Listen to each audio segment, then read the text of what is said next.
India में बैठकर Amazon से कोई विदेशी प्रोडक्ट मंगवाते हैं तो पेमेंट रुपयों में नहीं डॉलर में होती है। यही तो है विदेशी विनिमय का कमाल। देश बदलता है, मुद्रा बदल जाती है। वेलकम टू फ्यूके एजुकेशन। मैं रश्मि परिहार आपके लिए क्लास 11th की इकोनॉमिक्स लेकर आई हूँ। क्लास 11th का ही हम 3rd चैप्टर पढ़ रहे हैं। तो जो हमारा चैप्टर का नाम है उदारीकरण, निजीकरण एवं वैश्वीकरण, एक समीक्षा। तो इसका जो टॉपिक है आज का वो है हमारा विदेशी विनिमय में सुधार। किस तरह से विदेशी विनिमय में सुधार किया गया। तो चलिए स्टार्ट करते हैं क्लास। तो इसका थोड़ा हम इंट्रोडक्शन देख लेते हैं, परिचय देख लेते हैं कि 1991 से पहले भारत में विदेशी मुद्रा फॉरेन एक्सचेंज की बहुत कमी थी, है ना। ये 1991 की बात हो रही है। इससे पहले भारत में जो विदेशी मुद्रा था फॉरेन एक्सचेंज की बहुत कमी थी। ठीक है, भारत में सरकार का विदेशी विनिमय पर पूर्ण नियंत्रण था। सरकार इस पे अपना पूरा नियंत्रण रखती थी, कंट्रोल रखती थी। विदेशी व्यापार कठिन था, निवेश सीमित था और मुद्रा का विनिमय कठोर नियमों में बंधा हुआ था। विदेशी व्यापार कैसा था? कठिन था, निवेश सीमित था। निवेश कैसा था? बहुत सीमित था। मुद्रा का जो विनिमय कठोर नियम थे उसके लिए, है ना, बहुत सारे रूल्स रेगुलेशन बनाए गए थे। अब इसलिए आर्थिक संकट से उबरने के लिए विदेशी विनिमय प्रणाली में सुधार करना आवश्यक हो गया। भाई हमारे देश में जो आर्थिक संकट है उससे उबरने के लिए हमें क्या करना था कि विदेशी विनिमय प्रणाली में तो हमें थोड़ा सा सुधार लाना आवश्यक हो गया था। विदेशी विनिमय सुधारों के प्रमुख बिंदु इस प्रकार है। रुपयों का अवमूल्यन, इसका उद्देश्य था, देखिए रुपयों का अवमूल्यन किया गया जुलाई 1991 में। ठीक है, 1991 में सरकार ने भारतीय रुपये का मूल्य कम कर दिया। क्या किया? जो भारतीय रुपया था उसका मूल्य क्या कर दिया गया? कम कर दिया गया। इसका उद्देश्य था निर्यात को सस्ता और आयात को महंगा बनाना। ठीक है, आयात को महंगा बनाना और निर्यात को सस्ता बनाना, मतलब जो वहां से आ रहा है वो महंगा और जो हमारे यहाँ से जा रहा है वो सस्ता। ठीक है, इससे निर्यात बढ़ा और विदेशी मुद्रा भंडार में सुधार हुआ। इससे क्या हुआ भाई? निर्यात को सस्ता कर दिया गया तो निर्यात क्या हो गया? बढ़ गया। जब सस्ती चीजें मिलेंगी तो लोग खरीदेंगे, तो निर्यात सस्ता हुआ, इससे विदेशी मुद्रा भंडार में और सुधार हो गया। और विदेशी विनिमय सुधारों के जो प्रमुख मुद्दे के रुपयों का मूल्यन किया गया 91 में सरकार ने भारतीय रुपये को मूल्य कम कर दिया। इसका उद्देश्य निर्यात को सस्ता करना और आयात को महंगा कर देना। इससे निर्यात बढ़ा और विदेशी मुद्रा भंडार में सुधार हुआ। इससे निर्यात ज्यादा से ज्यादा बढ़ा और विदेशी मुद्रा जो भंडार है उसमें सुधार हुआ। विनिमय दर में उदारीकरण, उदारीकरण कैसे आया कि पहले भारत ने निश्चित विनिमय दर पर प्रणाली थी, सरकार तय करती थी, है ना। अब सरकार थोड़ा उदार हो गई इस चीज में, है ना। और सुधार के बाद बाजार आधारित विनिमय दर प्रणाली, मार्केट जो है एक्सचेंज रेट सिस्टम अपनाई गई। ठीक है, market determined exchange rate system अपनाई गई। अब डॉलर रुपयों का विनिमय दर बाजार की मांग और आपूर्ति पर निर्भर था। जो डॉलर और रुपयों का एक्सचेंज होता था उसका विनिमय दर जो था बाजार की डिमांड और सप्लाई पर आधारित था कि बाजार में किस प्रकार से मांग है और किस प्रकार उसकी पूर्ति हो रही है।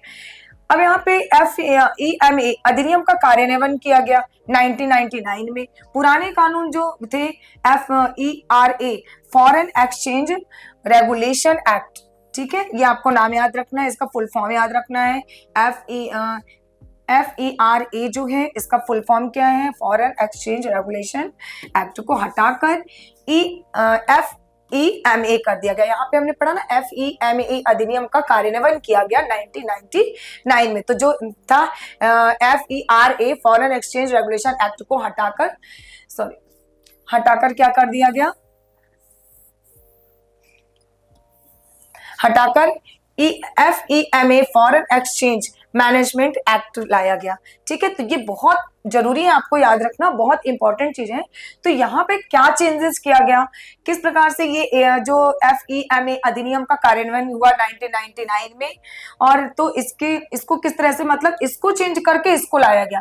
ठीक है ना, FERA foreign exchange regulation act को चेंज करके हटाकर उसको हटा दिया गया और FEMA foreign exchange management act को लाया गया। तो इसको अच्छे से आपको याद करना है।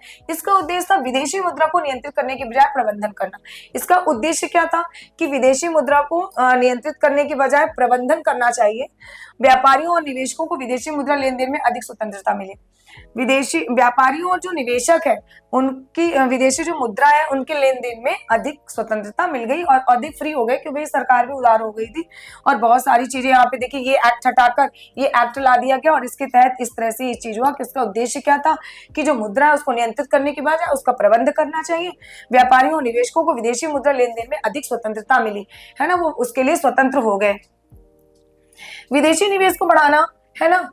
विदेशी कंपनियों को भारत में निवेश की अनुमति दी गई। विदेशी संस्थागत निवेशक को भारतीय शेयर बाजार में निवेश की छूट मिली, इससे विदेशी मुद्रा का प्रभाव बढ़ा। ठीक है, विदेशी निवेश को बढ़ा, विदेशी कंपनियों को भारत में निवेश की अनुमति दी गई, विदेशी संस्थान जो है को भारतीय शेयर बाजार में निवेश की छूट मिली, निवेश जो है उसमें उनको छूट दी गई, इससे विदेशी जो मुद्रा है उसका प्रवाह बढ़ा, है ना, फ्लो जो है उसका बढ़ा।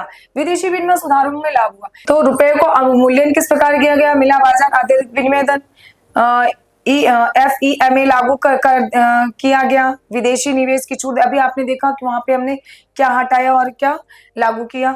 ठीक है,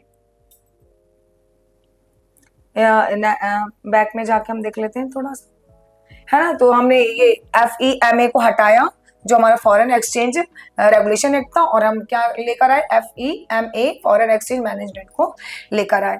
ठीक है, तो यहाँ पे इस चीज को लागू किया गया, विदेशी निवेश में छूट मिला।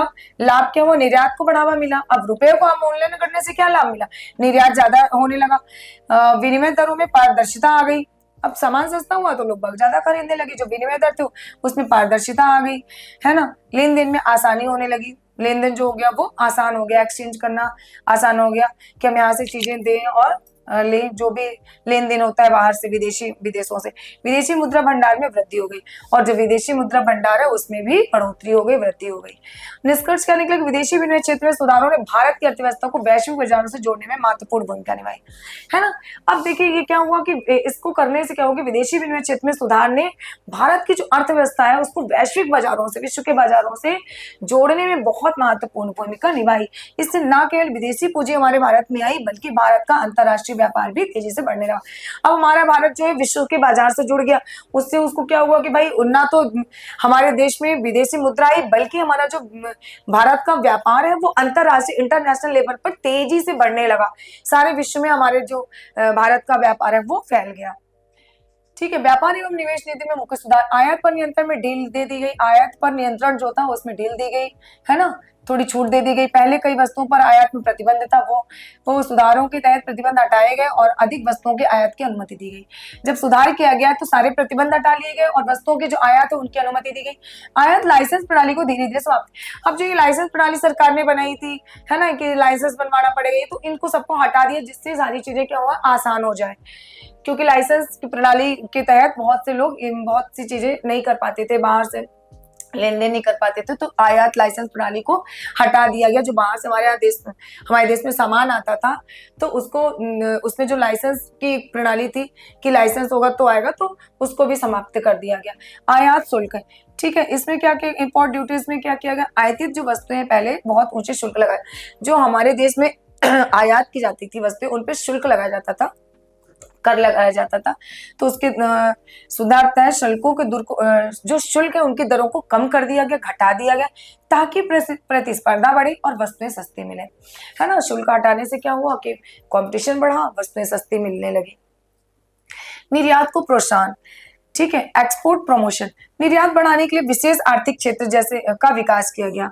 ठीक है, निर्यात बढ़ाने के लिए क्या किया गया, विशेष तरह के आर्थिक क्षेत्रों का विकास किया गया। निर्यातकों को टैक्स में छूट मिल गई और सुविधा, जो निर्यातक थे जो हमारे देश से दूसरे देश को सामान भेजते थे, उनको भी अब बहुत सारी छूट दी गई और उनको सुविधाएं भी दी गई। मेक इन इंडिया जैसे कार्यक्रमों से निर्यात को बल मिला। मेक इन इंडिया जैसे कार्यक्रम बनाए गए जिससे हमारे निर्यात को बल मिला। जो हम बाहर सामान भेजते हैं वो निर्यात होता है। विदेशी निवेश नीति में सुधार, FDI, ठीक है। अब पहले विदेशी कंपनियां भारत में सीधे निवेश नहीं कर सकती थी। पहले जो विदेशी कंपनियां थी वो भारत में सीधे निवेश नहीं कर सकती थी, है ना। कुछ उनके लिए रूल्स बने थे, उन पर नियंत्रण रहता था सरकार का। सुधारों के बाद कई क्षेत्रों में प्रत्यक्ष विदेशी निवेश FDI की अनुमति दी गई। जब ये सुधार किए गए तो बहुत जगह छूट दे दी गई, प्रत्यक्ष जो विदेशी निवेश होने लगे उनकी अनुमति दी गई। कई क्षेत्रों में 100% FDI की भी छूट दी गई, जैसे ऑटोमोबाइल, IT, रिटेल और आदि। ठीक है, स्वचालित मार्ग, ऑटोमेटिक से निवेश की प्रक्रिया सरल हो गई। ठीक है, व्यापार में वैश्वीकरण हुआ, है ना, ग्लोबलाइजेशन हुआ, का ट्रेड बढ़ा, भारत ने विश्व व्यापार संगठन WTO की सदस्यता ले ली और विश्व व्यापार के साथ भारत की भागीदारी बढ़ी। आपने देखा सुधार के तहत हमारे इसमें कितने सारे चेंजेस आए, है ना, किस प्रकार से हमारे भारत का व्यापार बढ़ा, भारत विश्व से जुड़ गया, भारत का जो व्यापार है वो विश्व से तक फैल गया, है ना, इंटरनेशनल लेवल पे हो गया, WTO की सदस्यता मिल गई भारत को, विश्व व्यापार के साथ भारत की भागीदारी बढ़ गई, है ना, ग्लोबलाइजेशन का जो विश्व व्यापार का पूरा वैश्वीकरण हो गया पूरे विश्व में, है ना, और निवेश की प्रक्रिया भी बहुत सरल हो गई थी, कई क्षेत्रों में छूट भी दी गई, ऑटोमोबाइल्स, IT, रिटेल और प्रत्यक्ष विदेशी निवेश होने लगे, है ना, पहले बहुत सारे रूल्स रेगुलेशन थी, कंपनियां भारत में सीधे निवेश नहीं कर सकती थी, उन पर से नियंत्रण हटा लिए गए थे। निष्कर्ष क्या निकला, व्यापार और निवेश में सुधारों ने भारत की अंतरराष्ट्रीय अर्थ व्यवस्था से जोड़ा, इससे न केवल विदेशी पूंजी और तकनीकी आई बल्कि भारतीय उद्योगों की वैश्विक प्रतिस्पर्धा में भाग लेने का अवसर मिला। देखिए, व्यापार और निवेश नीति में सुधारों ने भारत की जो अंतरराष्ट्रीय अर्थव्यवस्था है, इंटरनेशनल इकोनॉमिक से जोड़ा, इसे ना केवल विदेश में हमारी पूंजी, विदेशी पूंजी आई हमारे देश में, क्या हुआ इससे भाई हमारा देश विश्व से जुड़ गया, विश्व में उसका व्यापार होने लगा, बाहर से पूंजी आई हमारे देश में और तकनीकी भी आई, नई नई टेक्नोलॉजी भी बाहर से हमने मंगवाई, विदेशी पूंजी भी हमारे देश में आई और बल्कि भारतीय उद्योगों को वैश्वीकरण, है ना, बाहर से प्रतिस्पर्धा बढ़ी है, भाग लेने का अवसर मिला, कंपटीशन बढ़ा, बहुत सारी चीजें विकसित हुई, नई नई चीजों को जानने का मौका मिला, नई नई टेक्नोलॉजी के बारे में जानने को मौका मिला और बहुत सी इससे लाभ भी हुए। तो भारतीय उद्योग जो है उनको वैश्विक प्रतिस्पर्धा का में भी अपना पार्टिसिपेट, भाग लेने का अवसर मिला इससे। ठीक है, तो हमने देखा कि किस तरह से विदेशी विनिमय में सुधार करने से क्या क्या लाभ मिले, हमारे भारत का भी किस प्रकार से विकास हुआ, किस प्रकार से जो सरकार ने सुधार की, बहुत सारी नीतियां जो बनाई, सुधार लाया गया, उस प्रकार से हमारे भारत का भी व्यापार बढ़ा, हमारे देश में भी विदेशी पूंजी का भंडार हो गया, हमारे देश में भी विदेशी पूंजी बहुत आने लगी, हमारे देश का व्यापार बढ़ा, उद्योग बढ़े, प्रतिस्पर्धा के कारण लोग और चीजों को जाने, नई नई टेक्नोलॉजी बाहर से आई, है ना, नई नई टेक्नोलॉजी का यहाँ पे लाया गया और विश्व भर में हमारे भारत के जो व्यापार है विश्व भर में फैल गया और बाहर से जो आयात निर्यात है वो भी मतलब इजी हो गया, बाहर से लेना, भेजना और वहां से मंगवाना। तो इस प्रकार से हमने देखा कि विदेशी विनिमय कैसे हुआ और क्या क्या इससे लाभ हुआ और इन सुधारों से क्या क्या लाभ मिला। तो आज की ये क्लास हमारी यहीं पे एंड होती है। विदेशी विनिमय पैसों का लेन देन नहीं है, यह दो देशों के बीच व्यापार की नींव है। रुपया डॉलर सबका अपना खेल है, समझदारी इसी में है कि कौन सी मुद्रा का किस समय सौदा किया जाए। तो आज का ये वीडियो आपको कैसा लगा? अगर वीडियो अच्छा लगा है तो वीडियो को लाइक शेयर एंड सब्सक्राइब करना ना भूलें। बने रहिए फ्री एजुकेशन के साथ। मिलते हैं नेक्स्ट क्लास में। Thank you.